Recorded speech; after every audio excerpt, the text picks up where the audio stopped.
This is The Wire for 2300 Zulu, November 21st, 2025. Precedence is routine. Information cutoff is 2200. Bottom line up front. High school principal arrested for terrorism plot in Virginia. Somalian community in Minneapolis funding al-Shabaab terror group via hawala payments. On the home front in Minnesota, the situation continues to deteriorate in Minneapolis as Somali crime continues to present terrorism concerns. This morning, Police Chief Brian O'Hara apologized to the Somali community, using multiple interpreters to account for the dialect differences of the substantial Somali population within the city. Specifically, he apologized for angering the Somali community by casually mentioning in a media interview a few days ago that Somalians are committing crimes in the city. Analysts comment. This morning, the situation got worse. A closed-source mainstream media report was published that claimed that remittance payments from Somalians in Minneapolis has risen to more than $1.7 billion for 2023, most of which has come from Somalians fraudulently gaming the Autism Services Department. According to locals, the scam is simple but widespread.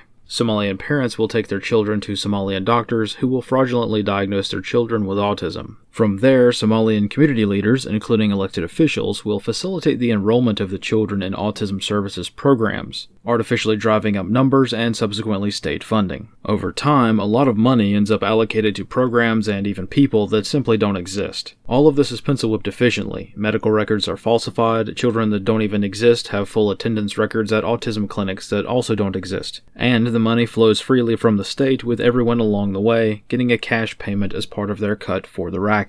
Turns out, nearly all Somalians send this money back to Somalia via hawala brokers, which is a money transfer system, to avoid paying taxes, which means that billions of tax dollars flow directly to al-Shabaab, the legendary terror group that has conducted ethnic cleansing operations throughout the continent of Africa. In short, Somalians are currently funneling welfare funding directly to al-Shabaab, making the taxpayers of Minnesota the main funding source for the terror group. As surprising as that is to some, this is an older story that is more or less an open secret in the Twin Cities. A few years ago, a nearly identical scheme was uncovered, which involved the attempted theft of $300 million tax dollars that was to be used for the Feeding Our Future program. 56 people, all Somalian and mostly government employees or contractors, were convicted in that case, which had the same exact organization. Since the Somalian community quite literally dominates all levels of society in Minneapolis, easily traceable fraud occurs on a gargantuan scale.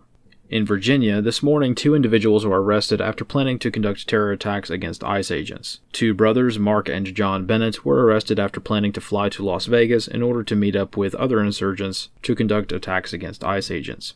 Analyst comments for this wire. The manner in which these 2 were initially discovered puts them in the running for the dumbest criminals ever. Just by happenstance, they were overheard discussing the details of their plan by an off-duty police officer who was sitting at the next table over from them while dining at a restaurant in Virginia Beach. After authorities figured out who they were and started investigating the incident, they discovered that this dinner-time banter was not merely hyperbole, but an actual terrorism plot. They had already purchased firearms specifically for the plans, which they bought because they, quote, utilized the explosive rounds that are needed to penetrate the vests, end quote. Which is a statement that, although completely ignorant of how firearms work, still conveys the deliberate nature of their plans. Idiots or not, they certainly were serious. Most notably, John Bennett is currently the assistant principal at Kempsville High School, and has been placed on leave, but not fired, due to this terrorism plot. Both brothers have also been granted bond and were released from custody almost immediately after their arrest. From a counterterrorism perspective, this is a literal textbook case of a terrorist moving into the final steps of the attack cycle. They had identified their targets, selected and obtained their weapons systems, and purchased plane tickets to maneuver to the objective area. These are the final planning steps before an attack is usually conducted, and by this stage, most counterterrorism agencies are powerless to stop an attack. Despite presenting all of this evidence, a judge released them from custody anyway. This concludes The Wire for 2300 Zulu, November 21st, 2025.